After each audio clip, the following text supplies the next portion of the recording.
Hi dears, welcome back to ജിയർ family by Lora ഓർഗാനിക്കിൻ്റെ പുതിയൊരു വീഡിയോയിലേക്ക് എല്ലാവർക്കും സ്വാഗതം. അപ്പോൾ നമുക്കുണ്ടായിരുന്നൊരു കുഞ്ഞ് ഓർഡറാണ്. കറ്റാർവാഴയുടെ സോപ്പാണ് കേട്ടോ വരുന്നത്. നമുക്ക് ഏറ്റവും കൂടുതൽ ഓർഡർ കിട്ടുന്ന സോപ്പാണ് കേട്ടോ ഈ കറ്റാർവാഴ. അപ്പോൾ ഗ്ലിസറിൻ്റെ ബേസിലാണ് ചെയ്തിരിക്കുന്നത്. എങ്ങനെയാണ് ഈ ഒരു സോപ്പ് ചെയ്തിരിക്കുന്നതൊക്കെ കറക്റ്റായിട്ട് ഇതിൽ മെഷർമെൻറ്റ് പറയുന്നുണ്ട്. അപ്പോൾ വീഡിയോ സ്കിപ്പ് ചെയ്യാണ്ട് കാണണം കേട്ടോ. നേരെ നമുക്ക് വീഡിയോയിലോട്ട് പോകാം. അപ്പോൾ ആദ്യമേ തന്നെ നമ്മൾ ബേസ് മെഷർ ചെയ്തെടുത്ത് വെക്കുകയാണ്. അപ്പോൾ അതിനായിട്ട് വെയ്റ്റ് മെഷീനും അതിന് മുകളിലേക്ക് പാത്രം വെച്ചിട്ടുണ്ട്. പാത്രത്തിന് വെയിറ്റ് മൈനസ് ആക്കിയിട്ടുണ്ട്. നമ്മളിതിലേക്ക് ഇട്ട് കൊടുക്കുന്നത് പാരബൺ സൾഫേറ്റ് ഫ്രീ ആയിട്ടുള്ള ഗ്ലിസറിൻ്റെ ബേസാണ്. ചെറിയ ചെറിയ പീസുകളാക്കിയിട്ടാണ് കേട്ടോ മുറിച്ചെടുത്തിരിക്കുന്നത്. ബാർ ടൈപ്പാണ് ബേസ് വരുന്നത്. കട്ട് ചെയ്യണമെന്നും കാണിച്ചിട്ടില്ല. അപ്പോൾ ഇതുപോലെ ചെറിയ പീസുകളാക്കണം. എന്തിനാണെന്ന് വെച്ച് കഴിഞ്ഞാൽ പെട്ടെന്ന് മെൽറ്റായി കിട്ടാൻ വേണ്ടിയിട്ടാണ് കേട്ടോ. ബേസ് നമ്മളൊരു 2 കിലോത്തിൻ്റെ അടുത്താണ് ബേസ് മെഷർ ചെയ്തെടുക്കുന്നത്. കറക്റ്റ് 2 kg അല്ല, ചെറിയൊരു ഗ്രാം കൂടുതൽ എടുത്തിട്ടുണ്ട് കേട്ടോ. പിന്നെ അത് ഡബിൾ ബോയിൽ മെത്തേഡ് പ്രകാരമാണ് മെൽറ്റ് ചെയ്യാനായിട്ട് പോകുന്നത്. അപ്പോൾ അതിന് വേണ്ടിയിട്ട് വെള്ളമൊക്കെ ഓൾറെഡി ചൂടാവാനായിട്ട് വെച്ചിട്ടുണ്ട്. ആ ചൂടായിരിക്കുന്ന വെള്ളത്തിലേക്ക് നമ്മൾ എടുത്തു വെച്ചിരിക്കുന്ന ബേസും കൂടെ കൂടിയിട്ട് ഇറക്കി വെക്കുന്നുണ്ട് കേട്ടോ. അപ്പോൾ ബേസ് എന്തായാലും മെൽറ്റ് ആവാൻ കുറച്ച് ടൈം എടുക്കും. അപ്പോൾ ബേസ് അവിടെ നിന്ന് മെൽറ്റ് ആവുന്ന നേരം കൊണ്ട് നമുക്ക് അതിലോട്ട് വേണ്ടിയിട്ടുള്ള കൂട്ട് റെഡിയാക്കാം കേട്ടോ. അപ്പോൾ നമ്മൾ കറ്റാർവാഴയുടെ ലീഫൊക്കെ ഇവിടെ കട്ട് ചെയ്തെടുത്ത് വെച്ചിട്ടുണ്ട്. മിക്കവരും ചെയ്തിട്ടുള്ളൊരു സോപ്പായിരിക്കും കറ്റാർവാഴ. എല്ലാവരുടെയും വീട്ടിലുണ്ടാകുന്നതായിരിക്കും ഈ കറ്റാർവാഴ. അപ്പോൾ നമ്മൾ അതിൻ്റെ ഒരു മഞ്ഞ ലിക്വിഡെല്ലാം പോയതിന് ശേഷം നന്നായിട്ട് കഴുകി എടുത്ത് വെച്ചേക്കണതാണ്. എന്നിട്ട് ഇതുപോലെ ചെറിയ ചെറിയ പീസുകളാക്കി മുറിച്ചെടുക്കുന്നുണ്ട്. എന്നിട്ട് അതിൻ്റെ സൈഡിലുള്ള മുള്ളു പോലുള്ള ഭാഗം ഉണ്ടല്ലോ, അത് റിമൂവ് ചെയ്ത് കളയുന്നുണ്ട് കേട്ടോ. അതിനുശേഷം അതിൻ്റെ ഉള്ളിലെ പൾപ്പ് റിമൂവ് ആക്കി ഞാനിവിടെ വെള്ളം എടുത്ത് വെച്ചിട്ടുണ്ട്. ആ ഒരു വെള്ളത്തിലേക്കാണ് ഇട്ട് കൊടുക്കുന്നത്. മിക്കപ്പോഴും ഞാൻ സോപ്പ് ഉണ്ടാക്കുമ്പോഴും ഈ ഒരു രീതിയിലാണ് ചെയ്യുന്നത്. ഇനി എന്തെങ്കിലും അതിൻ്റെ മഞ്ഞക്കറയൊക്കെ പോകാനുണ്ടെങ്കിൽ പോയിക്കോട്ടെ എന്ന് കരുതിയിട്ടാണ് കേട്ടോ ഈ ഒരു രീതിയിൽ ചെയ്യുന്നത്. നമുക്ക് ഇല്ലയെന്നുണ്ടെങ്കിൽ ഡയറക്റ്റായിട്ട് മിക്സിയിലിട്ട് അടിച്ചെടുക്കാവുന്നതാണ് കേട്ടോ. ഞാനെപ്പോഴും ഈ ഒരു രീതിയിലാണ് ചെയ്യാറ്. അങ്ങനെ നമ്മൾ മുഴുവൻ കറ്റാർവാഴയുടെ ഒരു ഫ്ലഷ് എടുത്തതാണ് കേട്ടോ ഈ കാണുന്നത്. നന്നായിട്ട് കഴുകി അരിപ്പയിൽ അതിൻ്റെ വെള്ളമൊക്കെ ഒന്ന് പോകാനായിട്ട് വെച്ചതാണ് കേട്ടോ ഈ കാണുന്നത്. ഇനി നമുക്കിത് മിക്സിയിലിട്ട് അടിച്ചെടുക്കേണ്ടതായിട്ടുണ്ട്. അങ്ങനെ അടിച്ചെടുത്ത ആ ഒരു കറ്റാർവാഴയുടെ ജ്യൂസാണ് കേട്ടോ ഈ കാണുന്നത്. ഇനി നമുക്കിത് മെഷർ ചെയ്തെടുക്കേണ്ടതായിട്ടുണ്ട്. 2 kg മെഷർമെൻ്റ് ആണ് കേട്ടോ ഞാനിപ്പോൾ കാണിക്കുന്നത്. അരിപ്പ വെച്ച് അരിച്ചാണ് കേട്ടോ ഒഴിക്കുന്നത്. അപ്പോൾ 2 കിലോ ബേസിലേക്ക് ഞാൻ ഒരു 90 ഗ്രാമിൻ്റെ അടുത്താണ് അലോവേരയുടെ ജ്യൂസ് എടുക്കണേ കേട്ടോ. നമുക്ക് ഈ ഒരു അലോവേരയുടെ ജ്യൂസിന് പകരം ഇതിൻ്റെ എക്സ്ട്രാക്റ്റ് ആണെങ്കിലും ഉപയോഗിക്കാവുന്നതാണ്. എക്സ്ട്രാക്റ്റൊക്കെ ഉപയോഗിക്കുമ്പോൾ കൂടുതൽ നാൾ ഷെൽഫ് ലൈഫ് കിട്ടും.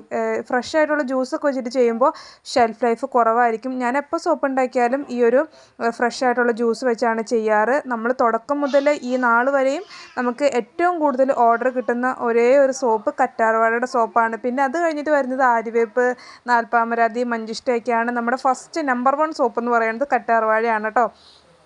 അങ്ങനെ നമ്മൾ ഇവിടെ മെഷർ ചെയ്ത് ഒരു 90 ഗ്രാമിൻ്റെ അടുത്താണ് കേട്ടോ നമ്മൾ മെഷർ ചെയ്ത് കറ്റാർവാഴയുടെ ജ്യൂസ് എടുത്തിട്ടുണ്ടായിരുന്നത്. അടുത്തതായിട്ട് ഇനി ഇതിലോട്ട് വെജ് ഗ്ലിസറിനാണ് ആഡ് ചെയ്ത് കൊടുക്കാനായിട്ട് പോകുന്നത്. ഗ്ലിസറിൻ ബേസാണ് എങ്കിൽ കൂടി കുറച്ച് ഗ്ലിസറിന് നമ്മൾ ആഡ് ചെയ്ത് കൊടുക്കുന്നുണ്ട് കേട്ടോ.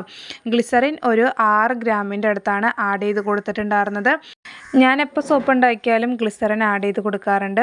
പിന്നെ അടുത്തതായിട്ട് വൈറ്റമിൻ ഇയുടെ ഓയിലാണ് ആഡ് ചെയ്ത് കൊടുത്തിട്ടുണ്ടായിരുന്നത്. ഓയിൽ ഒരു 2 ഗ്രാമിൻ്റെ അടുത്ത് ആഡ് ചെയ്തിട്ടുണ്ടായിരുന്നു. ഓയിലിന് പകരം ക്യാപ്സ്യൂളാണെങ്കിലും ഇട്ട് കൊടുത്താൽ മതി കേട്ടോ. പിന്നെ അതിന് ശേഷം റോസ് വാട്ടറും കൂടെ ആഡ് ചെയ്ത് കൊടുക്കുന്നുണ്ട്. ഒരു 2 ഗ്രാമിൻ്റെ അടുത്ത് റോസ് വാട്ടറും കൂടെ ഇട്ട് കൊടുത്തിട്ടുണ്ടായിരുന്നു. അങ്ങനെ ടോട്ടൽ 100 ഗ്രാമാണ് നമ്മൾ 2 കിലോ ബേസിലേക്ക് എടുത്തിട്ടുണ്ടായിരുന്ന മെഷർമെൻറ്റ് കേട്ടോ. നമ്മളിതിൽ കറക്റ്റായിട്ട് മെഷർമെൻറ്റും കാര്യങ്ങളെല്ലാം കാണിക്കുന്നുണ്ട്. അപ്പോൾ നമ്മൾ ഇനി അടുത്തതായിട്ട് ഇനി നല്ല രീതിയിലൊന്ന് മിക്സാക്കി എടുക്കേണ്ടതായിട്ടുണ്ട് കേട്ടോ. അപ്പോൾ നല്ല രീതിയിൽ ഇതൊന്ന് മിക്സാക്കി എടുത്തില്ല എന്നുണ്ടെങ്കിൽ നമ്മൾ ചിലപ്പോൾ സോപ്പ് ഉണ്ടാക്കി കഴിയുമ്പോൾ അതിൻ്റെ മുകളിൽ ഇങ്ങനെ എണ്ണ കെട്ടിയ പോലെ കിടക്കാനായിട്ട് ചാൻസ് ഉണ്ട്. അങ്ങനെ അതിൻ്റെ ഒരു കൂട്ട് അവിടെ റെഡി ആക്കിയിട്ടുണ്ട്. പിന്നെ ഇത് അങ്ങനെ കുറേ നേരം കഴിഞ്ഞപ്പോഴേക്കും നമ്മുടെ ബേസും ഇവിടെ മെൽറ്റായി വന്നിട്ടുണ്ട് കേട്ടോ. ഇനി മെൽറ്റായിരിക്കുന്ന ബേസിലേക്ക് നമ്മൾ എടുത്ത് വെച്ചിരിക്കുന്ന ഒരു ജ്യൂസ് ഉണ്ടല്ലോ, അതും കൂടെ കൂടിയിട്ട് ആഡ് ചെയ്ത് കൊടുക്കുകയാണ്. കറ്റാർവാഴയുടെ ജ്യൂസും വെജ് ഗ്ലിസറിനും വൈറ്റമിനിയും റോസ് വാട്ടർ എല്ലാം കൂടി ചേർന്നിട്ടുള്ള ഒരു കൂട്ടും കൂടി ആഡ് ആക്കിയതിന് ശേഷം വീണ്ടും ഒന്നും കൂടെ മിക്സാക്കി കൊടുക്കുന്നുണ്ട്. ലോ ഫ്ലെയിമിലാണ് വെച്ചിരിക്കുന്നത്. അപ്പോൾ ഇതേ രീതിയിലാണ് കേട്ടോ അതിൻ്റെ കളർ വന്നിരിക്കുന്നത്. ഇതിൽ നമ്മൾ എക്സ്ട്രാ കളർ അങ്ങനെയൊന്നും ആഡ് ചെയ്യുന്നില്ല. വേണമെന്നുണ്ടെങ്കിൽ നമുക്ക് ഗ്രീൻ കളർ ആഡ് ചെയ്യാം.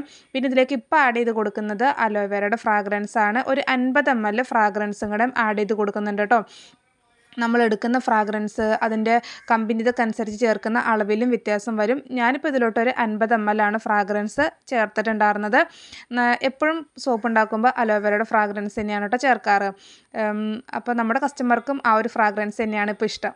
അങ്ങനെ ഫ്രാഗ്രൻസ് കൊണ്ടും ചേർത്ത് നല്ല രീതിയിൽ മിക്സ് ആക്കിയതിന് ശേഷം ഒട്ടും സമയം കളയാതെ നമ്മൾ മോൾഡ് കൊടുത്ത് സെറ്റാക്കിയിട്ടുണ്ട്. ഇനി ഈ മോൾഡിലോട്ട് ഒഴിച്ചു കൊടുക്കുകയാണ് കേട്ടോ ചെയ്യേണ്ടത്. സിലിക്കൺ മോൾഡാണ് വരുന്നത്. ഓവൽ ഷേപ്പിലാണ് മോൾഡ് വരുന്നത്. ഏകദേശം ഒരു 85-90 ഗ്രാമിൻ്റെ ഒക്കെ അടുത്തായിരിക്കും കേട്ടോ നമ്മൾ ഈ ഒരു സോപ്പ് ഉണ്ടാക്കി കഴിയുമ്പോൾ കിട്ടുന്നത്.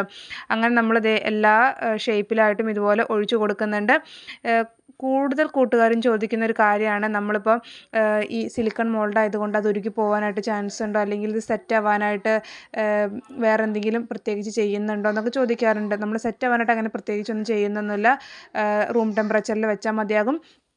പിന്നെ ഓരോരോ ഷേപ്പിൽ ഇങ്ങനെ ഒഴിച്ചതിന് ശേഷം അതിന് മുകളിലെ പത റിമൂവ് ആക്കി കളയാനായിട്ട് ഞാൻ റബ്ബിംഗ് ആൽക്കഹോളും കൂടെ സ്പ്രേ ചെയ്ത് കൊടുക്കുന്നുണ്ട് കേട്ടോ. ഇല്ലാന്നുണ്ടെങ്കിൽ നമുക്കതിന് മുകളിലെ പത സ്പൂൺ ഉപയോഗിച്ച് കോരി മാറ്റാവുന്നതാണ്. സ്പൂൺ ഉപയോഗിച്ച് മാറ്റുമ്പോൾ നമ്മുടെ സോപ്പിൻ്റെ വെയിറ്റ് കുറഞ്ഞു പോകാനായിട്ട് ചാൻസ് ഉണ്ട് കേട്ടോ. അപ്പോൾ നമ്മൾ റബ്ബിംഗ് ആൽക്കഹോളും കൂടെ ജസ്റ്റ് ഒന്ന് സ്പ്രേ ചെയ്ത് കൊടുക്കുന്നുണ്ട് കേട്ടോ.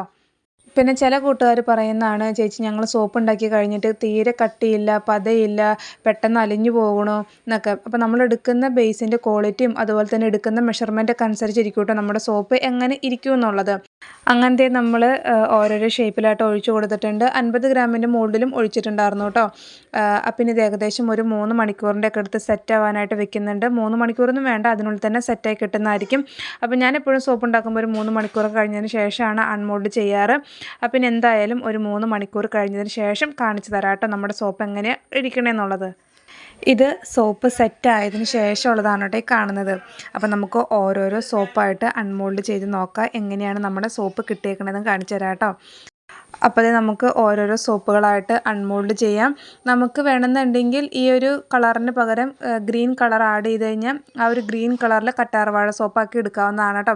ഞാനിപ്പോൾ സോപ്പ് ഉണ്ടാക്കിയാലും ഈ ഒരു കളറിലാണ് എടുക്കാറ്. അഥവാ കളർ വേണമെന്ന് പറയുകയാണെങ്കിൽ മാത്രമാണ് നമ്മൾ കളർ ആഡ് ചെയ്യാറുള്ളൂ കേട്ടോ. അപ്പോൾ ഇത് നമ്മളിനി ഓരോരോ സോപ്പായിട്ട് അൺമോൾഡ് ചെയ്തെടുക്കുകയാണ്. നല്ല അടിപൊളിയായിട്ട് എല്ലാ സോപ്പും കിട്ടിയിട്ടുണ്ട്. നല്ല പെർഫെക്റ്റായിട്ട് നല്ല തിക്നെസ്സോട് കൂടിയിട്ടാണ് എല്ലാ സോപ്പും വന്നിരിക്കുന്നത്. അപ്പം ഇത് മുഴുവനായിട്ടും അൺമോൾഡ് ചെയ്തെടുക്കട്ടെ കേട്ടോ, എന്നിട്ട് കാണിച്ചു തരാവേ. അങ്ങനെ എല്ലാ സോപ്പും നമ്മളിവിടെ അൺമോൾഡ് ചെയ്തെടുത്തിട്ടുണ്ട്. 50 ഗ്രാമിൻ്റെ സോപ്പും അതുപോലെ തന്നെ ഏകദേശം ഒരു 85-90 ഗ്രാമൊക്കെയാണ് കേട്ടോ വലിയ സോപ്പുകളെല്ലാം വരുന്നത്. പിന്നെ നമ്മളെപ്പോഴും സോപ്പൊക്കെ അൺമോൾഡ് ചെയ്ത് കഴിഞ്ഞാൽ അതിൻ്റെ വെയിറ്റും കാര്യങ്ങളെല്ലാം നോക്കിയതിന് ശേഷമാണ് കവർ ചെയ്ത് വെക്കാറ്. അപ്പോൾ ഞാനിപ്പോൾ ക്ലിങ് ഫിലിം ഉപയോഗിച്ചാണ് ഈ സോപ്പ് എല്ലാം കവർ ചെയ്തിരിക്കുന്നത്. ഇതെല്ലാം ക്ലിങ് ഫിലിം ഉപയോഗിച്ച് കവർ ചെയ്ത് വെച്ചേക്കണതാണ് കേട്ടോ. ഇനി ഇതിൽ സ്റ്റിക്കറും കാര്യങ്ങളെല്ലാം ഒട്ടിക്കാനുണ്ട്. അപ്പോൾ ഈ ഒരു രീതിയിലാണ് ക്ലിങ് ഫിലിം ഉപയോഗിച്ച് കവർ ചെയ്ത് കഴിയുമ്പോൾ കിട്ടണേ കേട്ടോ. സ്റ്റിക്കറെല്ലാം ഒട്ടിച്ചതിന് ശേഷം ട്രാൻസ്പെറൻ്റ് ആയിട്ടുള്ള കവറിൽ പാക്ക് ചെയ്തതിന് ശേഷമാണ് കൊടുക്കാറ്. അപ്പോൾ ഇതാണ് നമ്മുടെ 50 ഗ്രാമിൻ്റെ സോപ്പ് വരുന്നത്. പിയേഴ്സ് ടൈപ്പ് മോഡലാണ് കേട്ടോ അത് ചെയ്തിട്ടുണ്ടായിരുന്നത്. അപ്പോൾ ഈ ഒരു കറ്റാർവാഴയുടെ സോപ്പ് ഇനിയും ട്രൈ ചെയ്ത് നോക്കാത്ത കൂട്ടുകാരോ അല്ലെങ്കിൽ ട്രൈ ചെയ്ത് നോക്കണമെന്നുള്ള കൂട്ടുകാരോ അല്ലെങ്കിൽ നമുക്ക് കുറച്ചധികം ക്വാണ്ടിറ്റിയിൽ ചെയ്യണമെന്ന് ആഗ്രഹിക്കുന്ന കൂട്ടുകാരൊക്കെ ഉണ്ടെങ്കിൽ ഈ ഒരു മെഷർമെൻറ്റ് ഫോളോ ചെയ്യാവുന്നതാണ്. അതുപോലെ തന്നെ നമ്മൾ എടുക്കുന്ന ബേസ് അനുസരിച്ച് ചേർക്കുന്ന അളവിൽ വ്യത്യാസം വരും കേട്ടോ. അപ്പോൾ ഇതാണ് നമ്മുടെ കറ്റാർവാഴയുടെ സോപ്പ് വരുന്നത്. മുൻപ് നമ്മളിതിൻ്റെ ചെറിയ ക്വാണ്ടിറ്റിയിലൊക്കെ ചെയ്തിട്ടുള്ളതാണ്. അപ്പോൾ നിങ്ങൾക്ക് ആർക്കെങ്കിലും നമ്മുടെ സോപ്പുകളോ അല്ലെങ്കിൽ സോപ്പ് മേക്കിംഗ് മെറ്റീരിയൽസൊക്കെ വേണമെന്നുണ്ടെങ്കിൽ മുകളിൽ കൊടുത്തിരിക്കുന്ന നമ്പറിൽ വാട്സപ്പ് മെസ്സേജ് ചെയ്യാവുന്നതാണ്. കോള് വിളിച്ചു കഴിഞ്ഞാൽ കിട്ടില്ല കേട്ടോ. നമ്മൾ മെയിനായിട്ടും പോസ്റ്റ് വഴിയും അതുപോലെ തന്നെ DTDC വഴിയാണ് അയച്ചു കൊടുക്കുന്നത്. അപ്പോൾ നമ്മുടെ ഒരു കുഞ്ഞു വീഡിയോ ഇഷ്ടപ്പെട്ട് കഴിഞ്ഞെങ്കിൽ ഇനിയും സബ്സ്ക്രൈബ് ചെയ്യാതെ കാണുന്ന കൂട്ടുകാരൊക്കെ ഉണ്ടെങ്കിൽ വീഡിയോ ഇഷ്ടപ്പെട്ട് കഴിഞ്ഞെങ്കിൽ ഒന്ന് സബ്സ്ക്രൈബ് ചെയ്ത് സപ്പോർട്ട് ചെയ്യണം. കൂടാതെ തന്നെ ലൈക്കും കൂടെ ചെയ്യണം കേട്ടോ. അപ്പോൾ എന്തായാലും ഇത്രയൊക്കെ ഉള്ളൂ. പുതിയൊരു വീഡിയോ ആയിട്ട് വീണ്ടും കാണാം.